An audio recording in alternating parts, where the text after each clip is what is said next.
Hi, it's Wednesday afternoon, November 26th, and I'm going to recite an article that I wrote back in February of 2024 during the Biden regime. And the title of this article is called "The War on Consciousness: Manufacturing Stupidity." The reason why I bring it up is because, although of course the administrations have changed, I think it should be evident to many people who at least have some degree of consciousness that there's a lot of stupidity being manufactured nowadays. And so I'm going to read through this article. So here goes.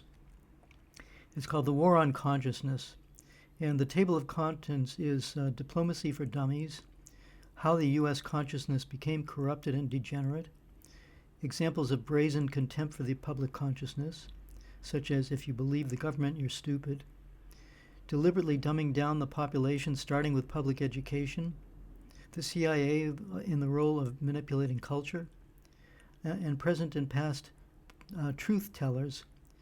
And the question is how to win the war on consciousness. We have to develop critical thinking. That is, think for yourself, put no one's head above your own. So, diplomacy for dummies. Recently, a stark example of the war on consciousness in the West was on full display with the channel RT, with one of the Russian government officials named Dmitry Polyansky, saying that Russians have had to dumb down their speeches at the UN so that other countries can understand them, Deputy Representative Dmitry Polyansky has said.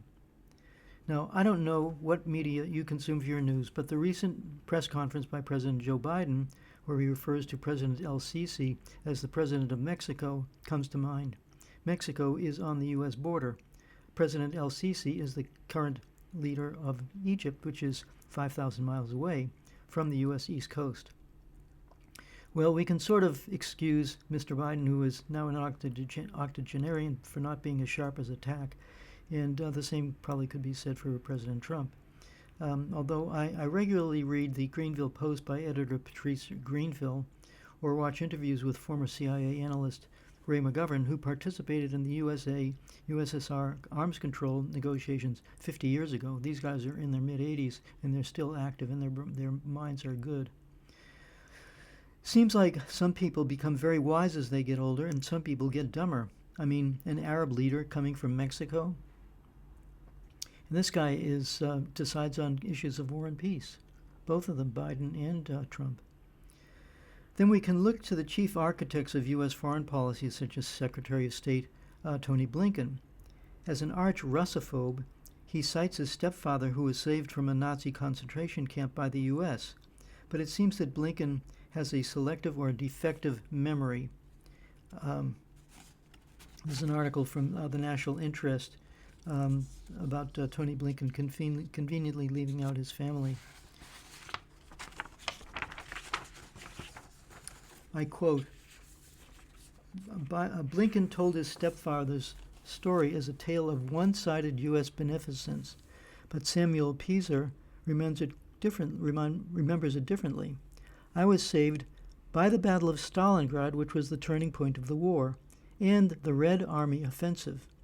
He said in a 2010 interview with Russian media outlet RIA Novosti, "For me, during the Second World War, Russia was a savior.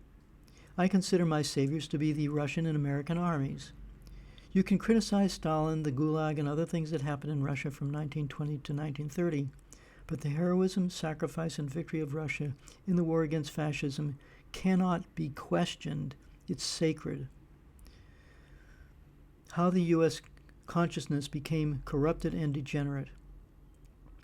This is a video that is done by Jiddu Krishnamurti, in which he calls the crisis in consciousness. This was a speech that he gave back in the 1960s.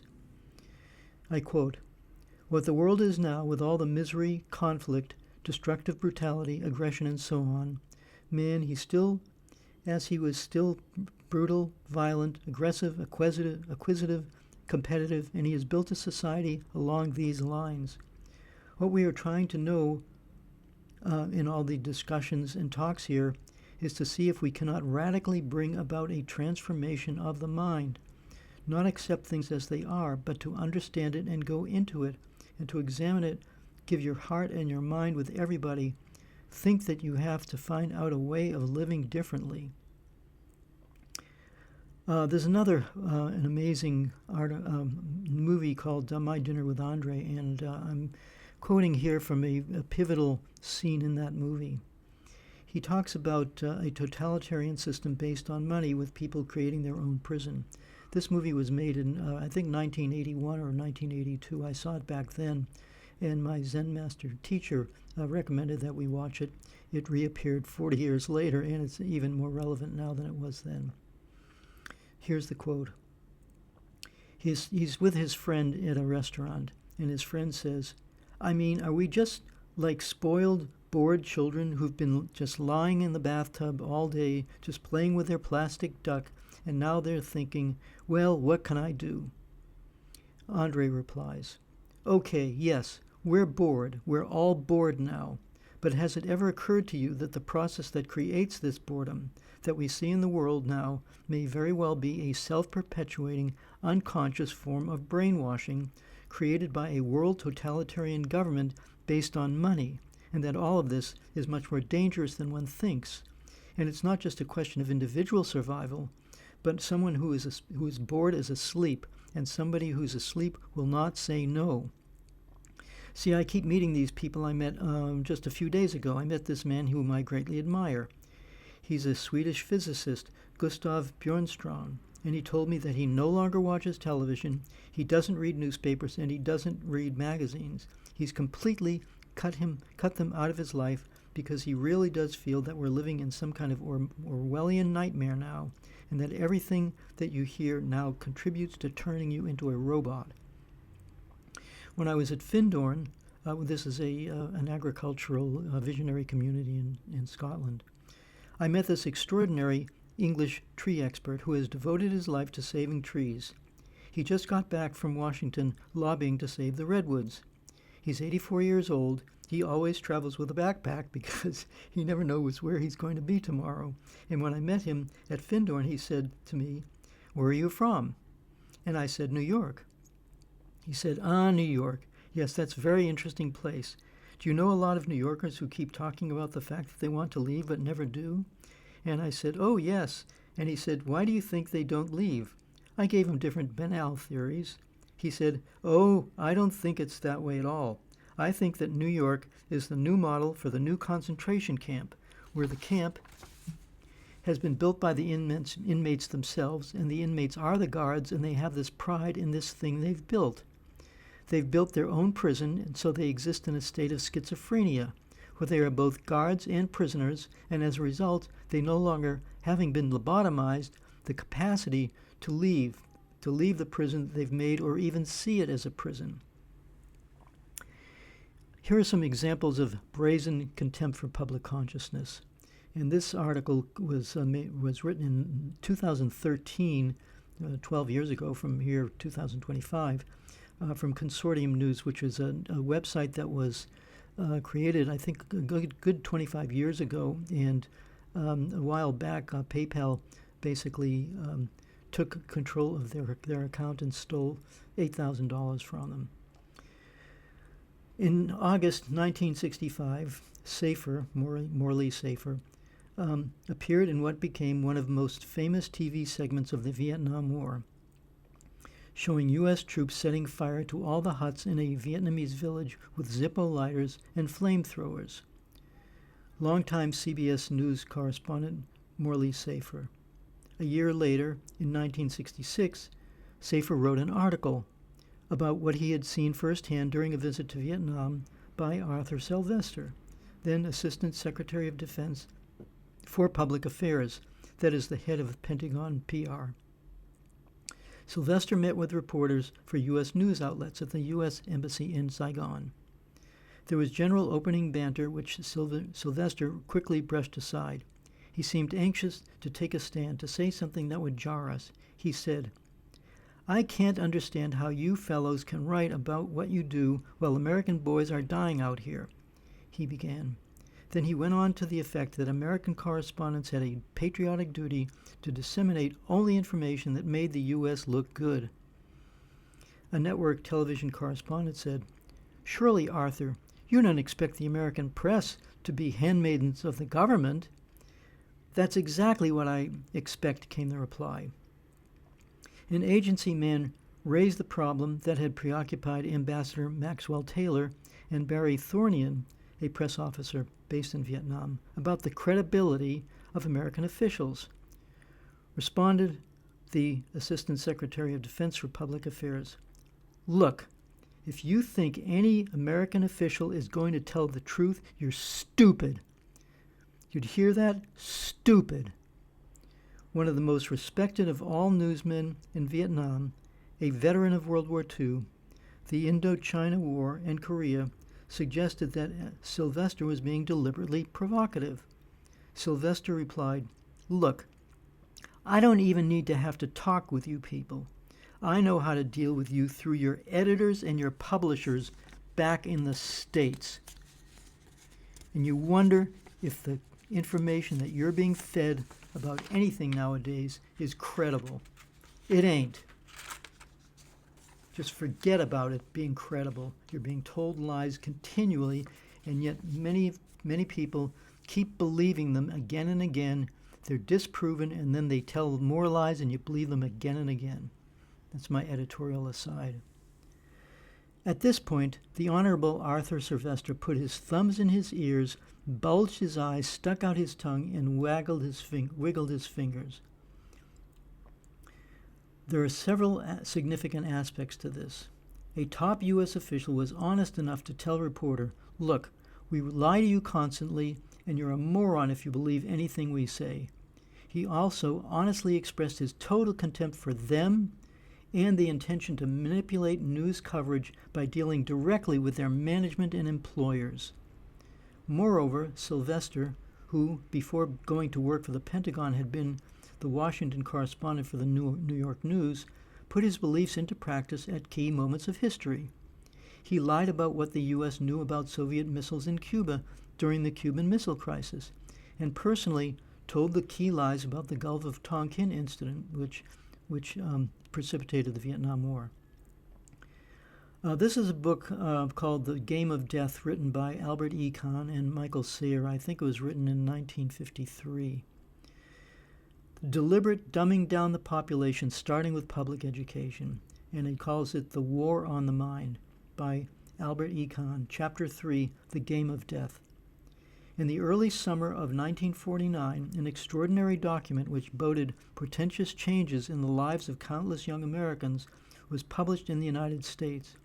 Entitled American Education and International Tensions, and printed in the form of a 54-page booklet, the document consisted of a report issued under the auspices of the National Education Association, the largest and most influential education body in the country.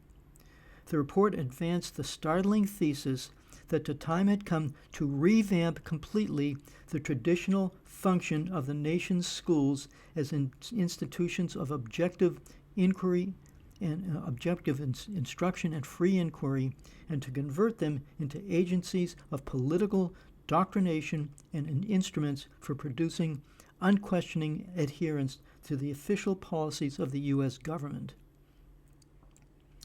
CIA and the role of manipulating culture. This is an article from the website thecollector.com. Abstract Expressionism Waging a Culture Cold War. The Cold War was very ideologically charged. It was a battle between opposing political systems. It is therefore only natural that the spread of culture played such an important role.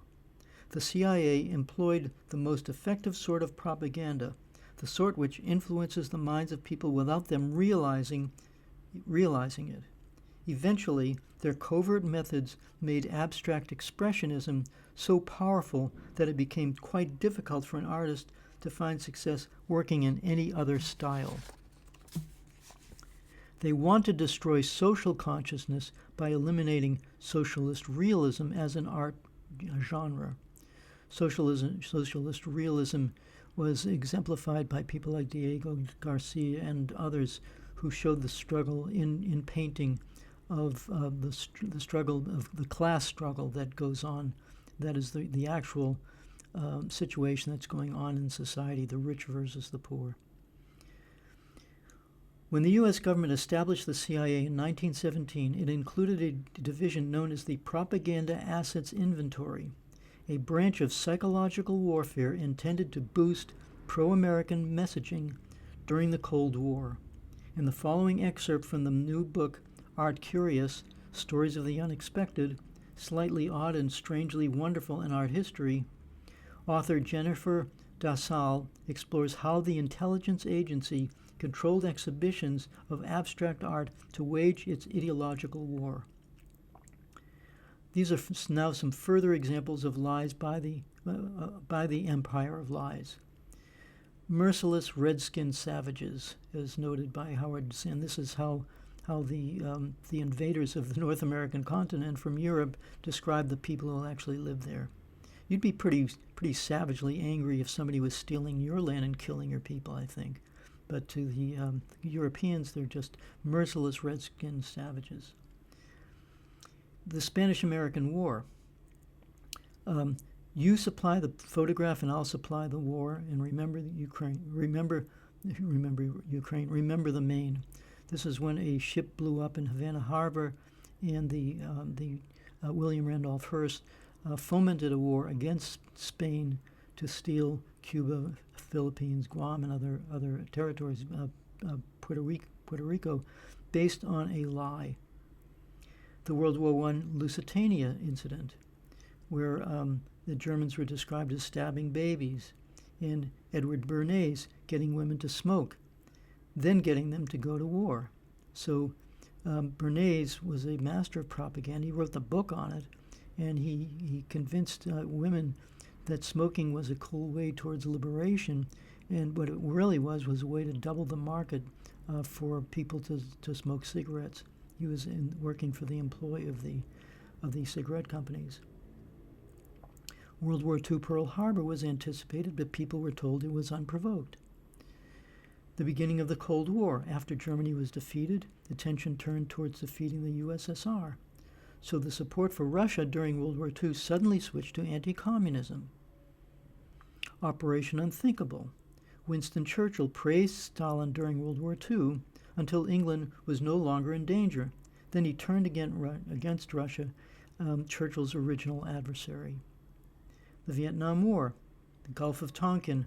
North Vietnam attacked our ship, except that it didn't. The first Gulf War. Babies thrown out of incubators, except that they didn't. The Second Iraq War. Weapons of mass destruction. Didn't exist. The Afghan War. Incompetent pilots outsmart the entire U.S. Air Force and take down 3 buildings. This was, of course, the notorious September 11th event. The Libya War. Fake news about Libyan soldiers given Viagra, and the Chinese military budget versus the U.S. There was a news story on CNN which said that the Chinese military had a military budget of $90 billion, but they didn't, and they said, well, the United States is planning to cut back on their military, which was at the time $500 billion, and yet, of course, the military budget did not go down with the U.S. military budget, and the Chinese military budget has increased dramatically since then, but it's not even $500 billion. The Ukraine war started with the coup against Yanukovych. A massacre in Odessa was unreported. Attacks for 8 years against Donbass, unreported. Russian draft treaties to get NATO to honor its treaties, spurned. While missiles duplicating Cuban Missile Crisis minutes away from Russia, but the war is unprovoked.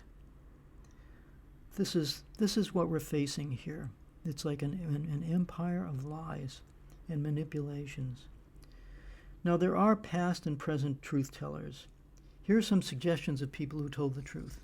Harriet Tubman, who wrote Uncle Tom's Cabin, talking about the reality of slavery. Mark Twain, who was one of the founding members of the Anti-Imperialist League. You don't even hear the word imperialism in the United States vocabulary, but that's what we are, functioning as an imperialist power, which is using all of our tax dollars in order to expand the empire while we disintegrate internally. I.F. Stone was another investigative journalist. George Seldes was another investigative journalist. Ida Tarbell, another investigative journalist. Anti-war newspapers at U.S. military bases during the Vietnam War. Mark Lane wrote Rush to Judgment and numerous independent analyses of the JFK assassination. Manufacturing Consent, which is a book written by Noam Chomsky and Edward Herman. So I borrow my title. He calls it Manufacturing Consent. I call it Manufacturing Stupidity. A couple of other books, the unauthorized biography of George Bush, and Crossing the Rubicon by Mike Ruper. And books by Albert E. Kahn. These are all books that have been published that talk about the problems that we have, bringing it to people's attention, trying desperately to bring it to our attention. Let's see if I can find it here. Hold on just a second.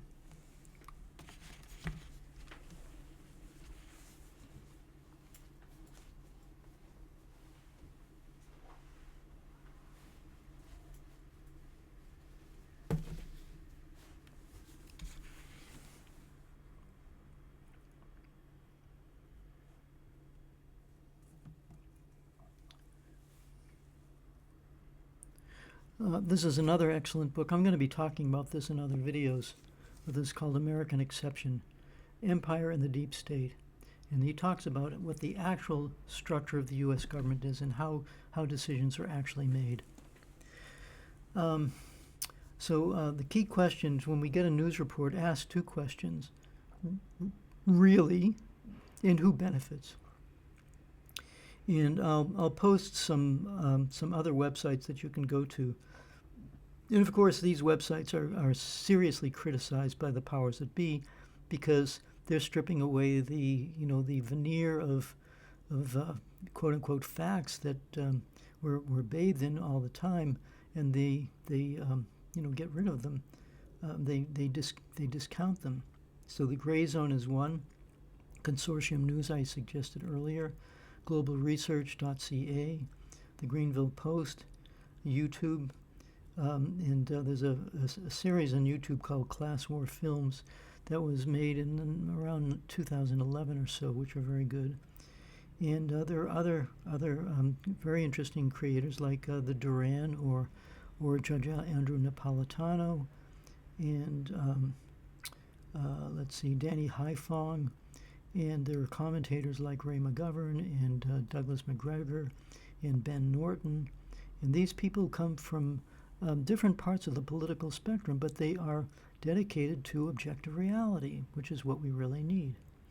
And so that's what I want to talk about in this video, and just really emphasize that what we desperately need to do in order to overcome this totalitarian tendency, which is discussed earlier in this presentation, is we have to think for ourselves. We have to look outside the box, find new sources of information which counter the narrative that we're being told, and we have to bring about enough social awareness so that we reach what we call it's called the 100th monkey moment, where there's a story where there's 100 monkeys and they don't know how to eat a certain kind of fruit or something. And one day, one of these monkeys decides to wash this food in the river, and that way it became edible. And then another monkey saw him, and sooner than later, all the monkeys start immediately washing their food and eating it properly. So that's what we need. We need a mass movement that catches criticality, so that we can discredit the people who are lying to us constantly and change our society for the better. That's what we actually need. So this is called the war on consciousness. And before we sink into completely irrevocable totalitarianism, that we need to, this is what we need to be working on. I'd like to point out also that even in the darkest times, there's two examples that I can think of. In Nazi Germany, there was a family called the Scholl family, and they were university students. They knew what was going on, the atrocities that the Germans were committing, and they started publishing leaflets, and they eventually got caught and they were executed. But at least they knew what was going on. They did something about it. There's another fellow named Erich Fromm who was in a concentration camp.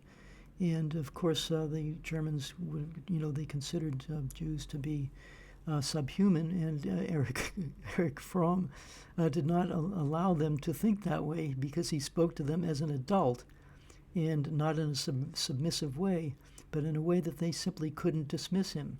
So we need to start thinking like adults, stop acting like kids in the bathtub, and just distracting ourselves with Netflix and cat videos and things like that. We need to do some digging and find out what's actually going on. So that's what I want to talk about in this video. And of course, if you'd like to support my work, I'd appreciate your sharing this video, and talk with your friends about this.